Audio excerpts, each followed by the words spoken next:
Quiet, please. The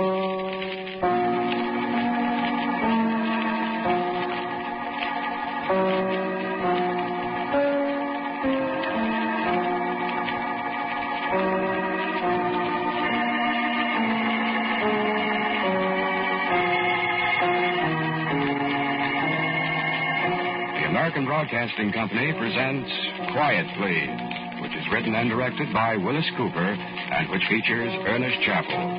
Quiet, Please for today is called Meet John Smith. John.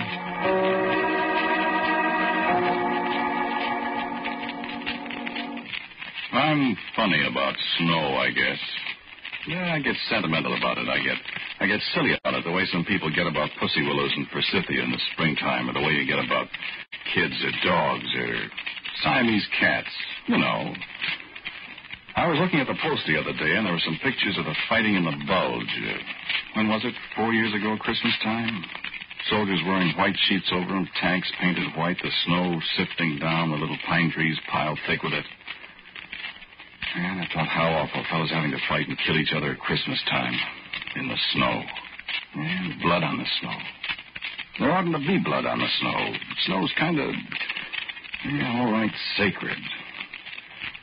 I always thought ever since I was a kid, I hope it's snowing when I die. You ever feel that way? Snow. Peaceful snow. Yeah, it's the only thing on this earth, that's really eternal. It's always here. Sure, it goes away from the lowlands in the hot weather, but up high, there's always snow, always been snow. Why, even down on the equator, there's snow all the year round. I can even remember the names of some of the mountains. Aconcagua, isn't that right? Aconcagua and Kilimanjaro. Remember, Hemingway even wrote a story about that. Snows at Kilimanjaro, wasn't it? Sure, swell story. See, the man reads books. But I was talking about snow, about how I'd always hoped it'd be snowing when I die. If I ever get to 10, it will be. I'd be a chump to bet against you, I know. Well, all that's a long way around to making a start. But the snow was the reason for it, you see. And the snow will be flying again pretty soon. I'll be glad to see it, even if... Oh, well.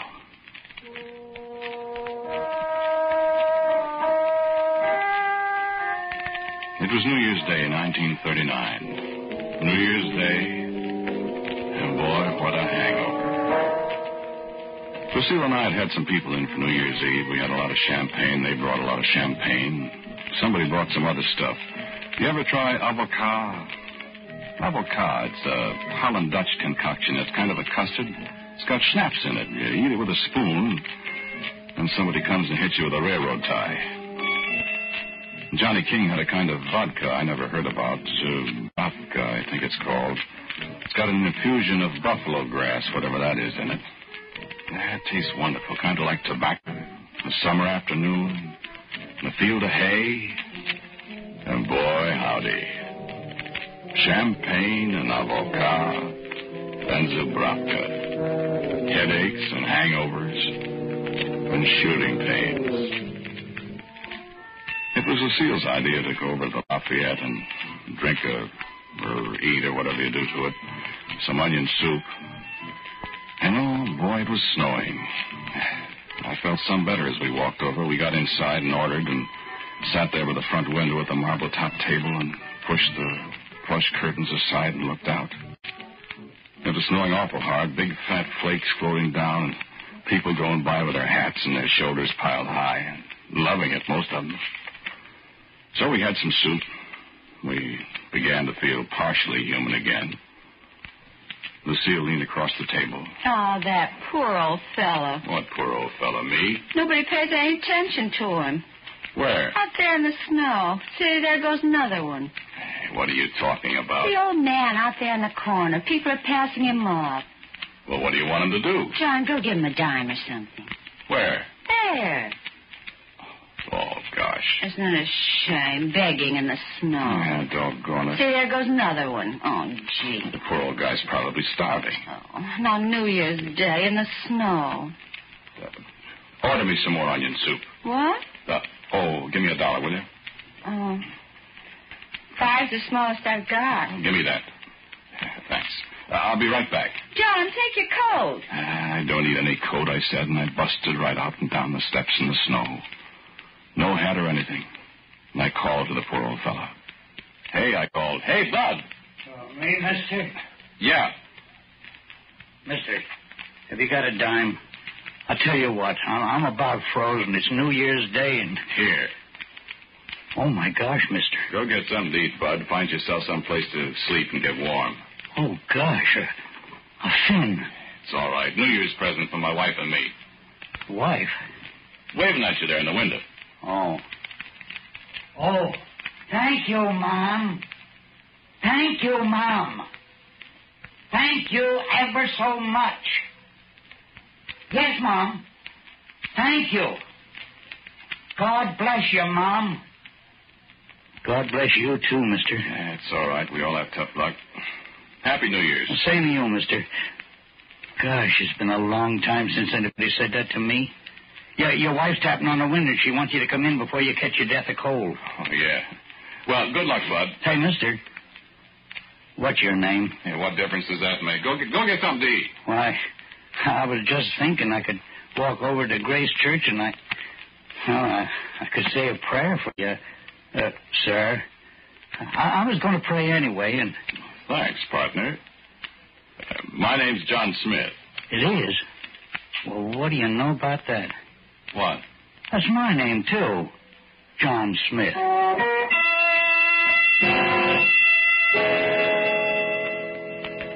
Period. That's all. His name was John Smith. My name's John Smith. Then we met in the snow on New Year's Day 10 years ago. Yeah, I know. I stood there in the snow and shivered a minute watching him clump away through the snow, and I thought, oh, boy, I thought, John Smith. Yeah, but for the whatever it is goes this John Smith. And Lucille down there busted the window, rapping on it with her wedding ring, making faces at me to come in before I froze, too.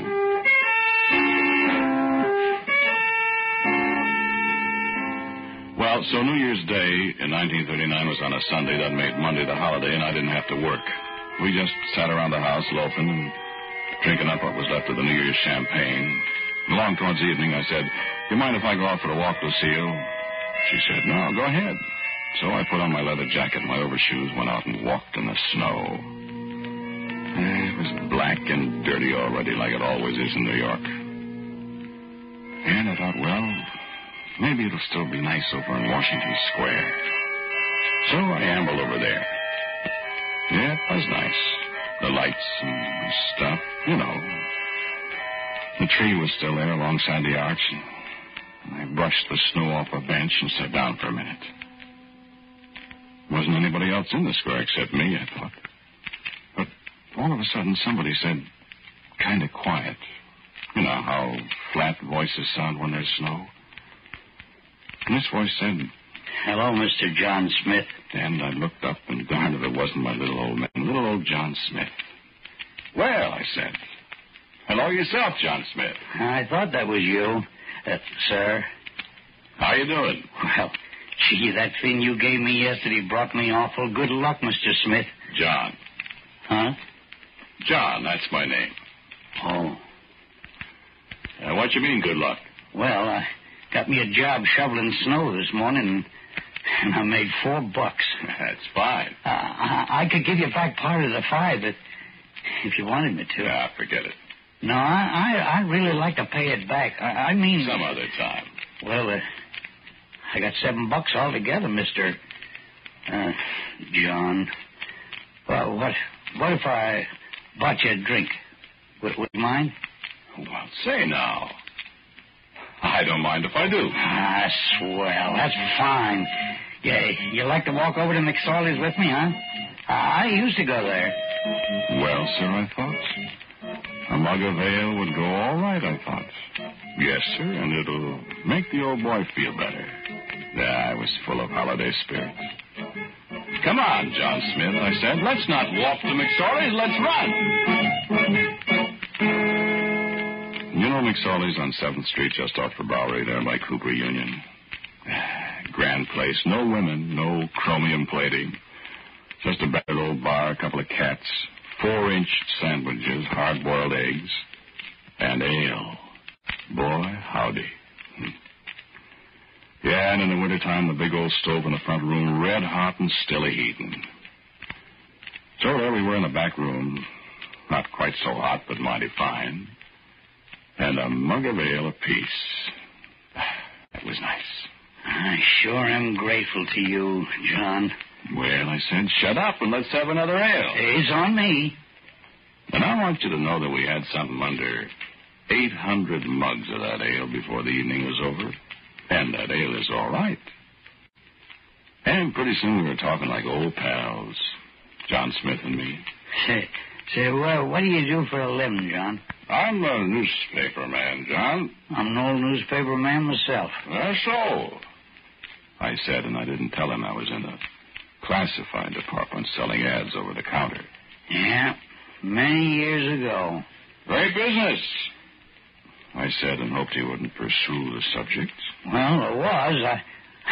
I mean, it wasn't a reporter or anything like that. Well, let's have another ale, huh? Yeah, I'll get it. I was in the classified department selling ads over the counter. I pretty near dropped my mug, but he was on the way to the bar. And when he came back, he handed me mine, sat down, and grinned at me.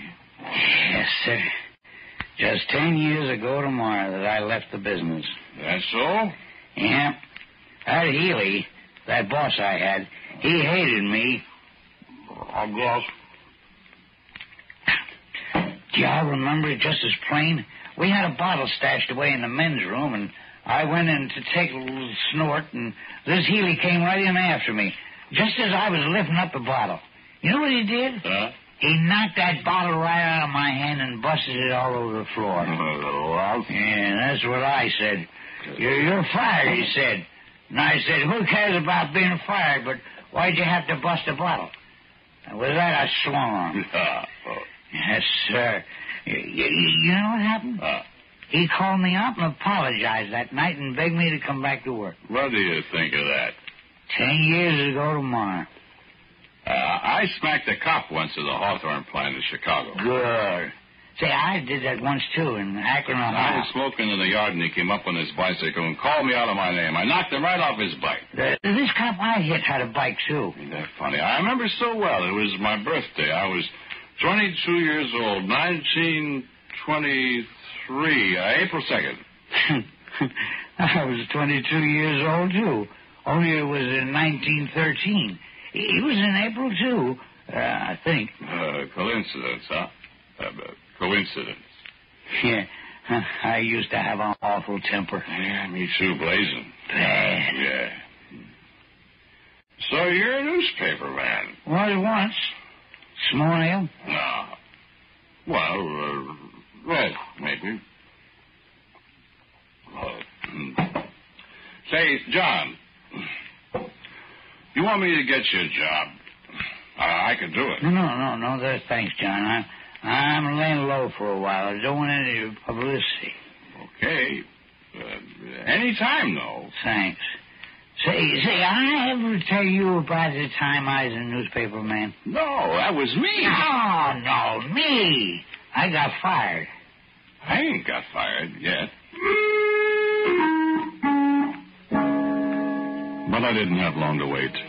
Some of the boys kept the bottle stashed away in the men's room at the office, and Tuesday morning I slipped in there just to take a little snort. This Callahan came right in after me just as I was lifting up the bottle. You know what he did? He knocked that bottle right out of my hand and busted it all over the floor. You're fired, he says. I says, who cares about being fired? Why'd you have to bust the bottle? With that, I swung on him. Heard that before? Yeah, so had I. 10 years after it happened to John Smith, it happened to John Smith. Yeah, I felt pretty low about it. But I got a funny thought in the back of my mind. What was it John Smith had said to me? You know what happened? He called me up and apologized that night and begged me to come back to work. All right, it was silly. But I decided I wouldn't tell Lucia right away. I sat alongside the telephone till 11 o'clock, waiting for a call. And the phone didn't ring once. I take you now to Wednesday evening, January 4th, 1939. The scene is again McSorley's. The actors are John Smith, and several pewter mugs of Mr. McSorley's fine product. I am speaking. I say, John, did you tell me your boss called you up and apologized and asked you to come back to work? What boss? The one that fired you 10 years ago. Oh. Well, to be perfectly honest, Johnny, that was a little malarkey I was feeding you.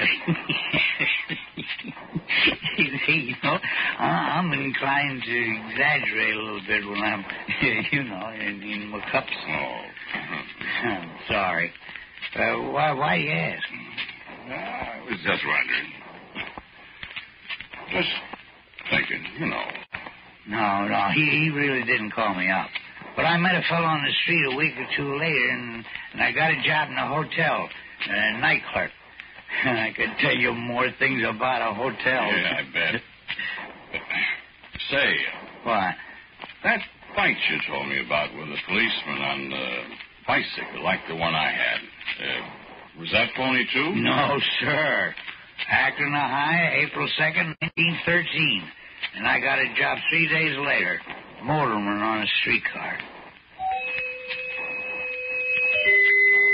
Coincidence. I smacked the policeman on a bicycle 10 years later to the day, and 3 days after that, I get a job as a motorman in Cicero. And this time, 10 years later, after John Smith got fired from his newspaper, I met a fella on the street a couple of weeks later, and I got a job. I hope all these dates aren't getting you all balled up, but if you just remember 10 years, you'll have it. This all happened almost 10 years ago. On January 26th, Thursday, Lucille came running into the hotel where I was working as a night clerk.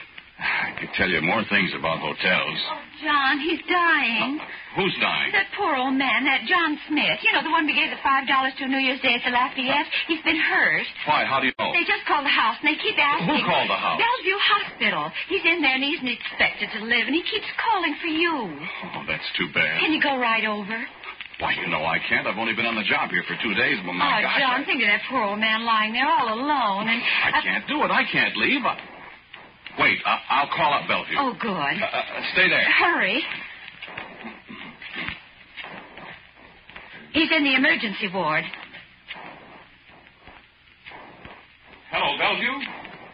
Emergency ward, please. Hello, I'm calling about a John Smith. What? This afternoon, hit by a truck at University in 8. This afternoon, hit by a truck at University at... 8. 8. Yeah. My name? John Smith. No, John Smith's the patient, too. We've got the same names. All right. Yes, that's right. Thanks. How is he? He's checking. Good. Yes? Hello? Oh. Yes. Yes, I guess I'm the one. Yes, that's right. My wife said you called. Okay, thanks. Yes, I'll come over in the morning and get them. Okay. Thanks. What? He's dead. And I went and got the things John Smith had left me. No, not much. John Smith, no address, it said on the tag. Just John Smith, no address. A tight little bundle looked like papers, a shaky note scrawled across the wrappings. Dear friend John, it said. Dear friend John, you're a mighty good... something or other, I couldn't read it. This is all I got to leave you, it said. Maybe you could use this stuff. You're a newspaper man. Signed, John Smith. Lucille sniffled a little, and I guess I must have bawled, too. Especially when I cut the string and $3 bills fell out. I picked them up and put them in my pocket. A tattered little old notebook with the leaves falling out. Across the cover, the legend, John Smith, his diary. Well, I wasn't a newspaper man anymore, but Why don't you go to bed now, John? You can read it tonight on the job. It'll help pass the time away. You need something to pass the time away those long nights alone behind the desk of a third-rate hotel. You need something besides phone calls, complaining there's no hot water, make those people turn down their radio. What time is it? Call me at 7 o'clock. You need somebody to talk to through those sticky early morning hours when there's nothing to read but the hotel guide and the women's page of last Friday's newspaper. I turned first to the period in the diary when John had been a hotel night clerk, 10 years before me. John, it seemed, was no angel in his earlier days. No angel indeed. There was a girl at his hotel. Some little town in Delaware. A girl who took his eye, Helen, a waitress. Blonde, the diary said. Blonde and petite. And they got acquainted. They got very well acquainted. And there was an assistant housekeeper in my hotel. Mickey, her name was. Black hair, snapping Irish eyes, and a laugh like Tommy Bartlett on the radio. Mickey, pretty Mickey. I used to sing to her when she was going off duty. That old song. And it seemed John Smith got in trouble over his Helen. Wife trouble. The diary hinted at certain unpleasantnesses 10 years before. But John in his diary always insisted righteously that he loved his wife. I love Grace, one paragraph read. This is only a passing fancy. Helen is a lovely girl, but I love Grace. Well, I love Lucille. I must read more of this old romance, I thought sleepily. I put my arms down on the switchboard, laid my head on them, and dropped off to sleep. And woke up with Mickey standing at the counter laughing at me. Hey, wake up and go home to your wife, she said. It's morning and I got work to do.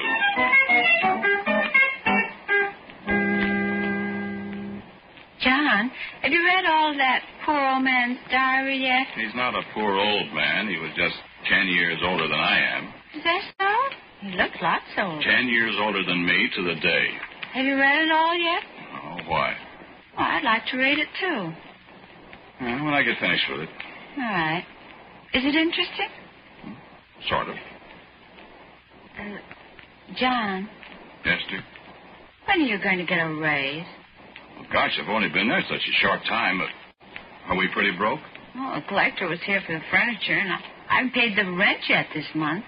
You haven't? Oh, darling, it's awfully hard on your salary at the hotel, you know. Well, it's the best I can do with this time. I'm sorry, darling. What are you thinking about? I was just thinking. I might...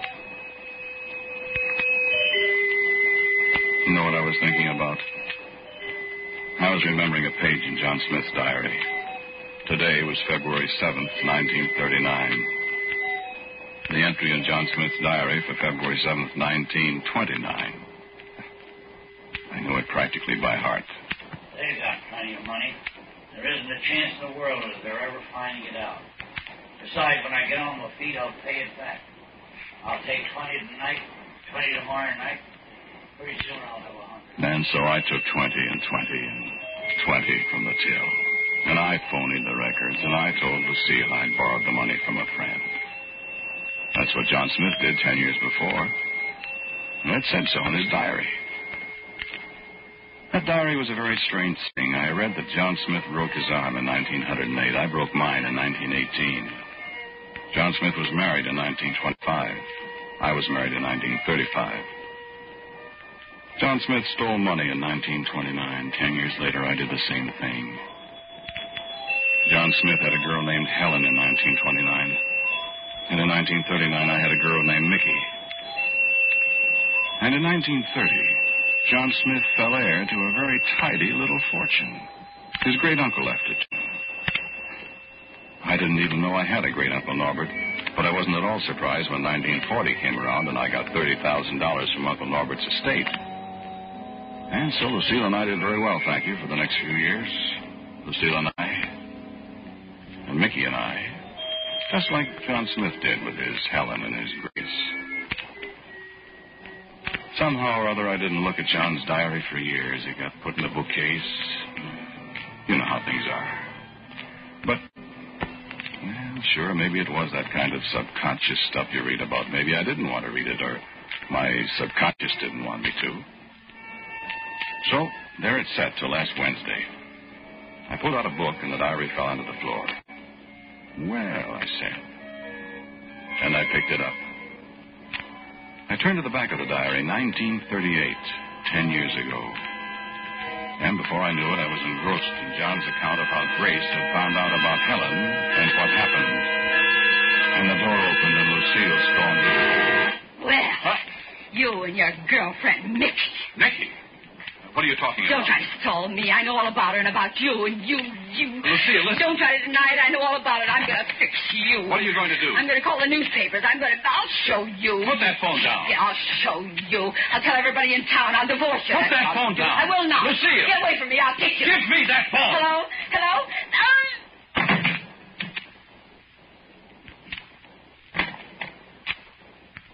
And John Smith's diary, there on the desk beside Lucille. I tried to get the phone away from Grace, but I couldn't for a minute. And then I hit her with a desk lamp And the date was September 29th, 1938. 10 years ago, last Wednesday, the day that John Smith became a murderer, as well as a thief. And me, yes, I took the diary away with me. If anybody found it, well, they haven't found me yet. They won't.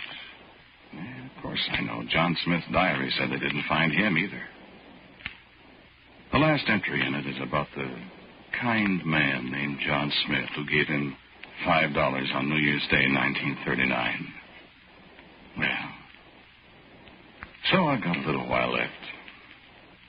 They won't catch up with me. And I know what's going to happen to me.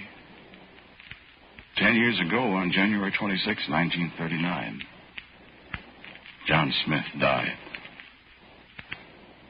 On January 26, 1949, I hope it'll be snowing.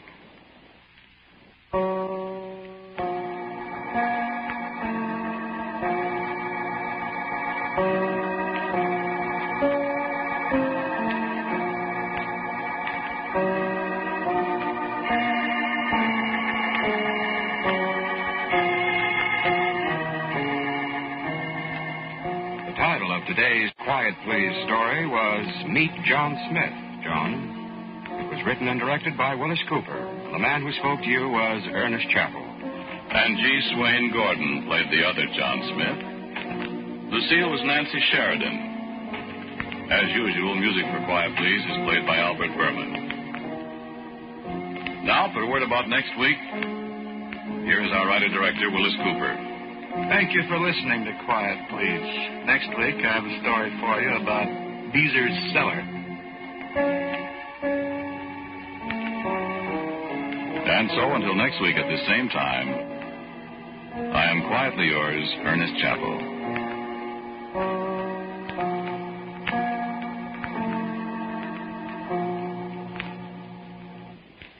And now a listening reminder. The dramatic battle between law enforcement agencies and the underworld continues on David Harding Counter-Spy, which you can hear over your ABC station this afternoon. This is ABC, the American Broadcasting Company. Counter-Spy, which you can hear over... Spooky Ventures is the home for spooky content and spooky merchandise on the web. Check it out today at spookyventures.com. And remember, always keep it spooky.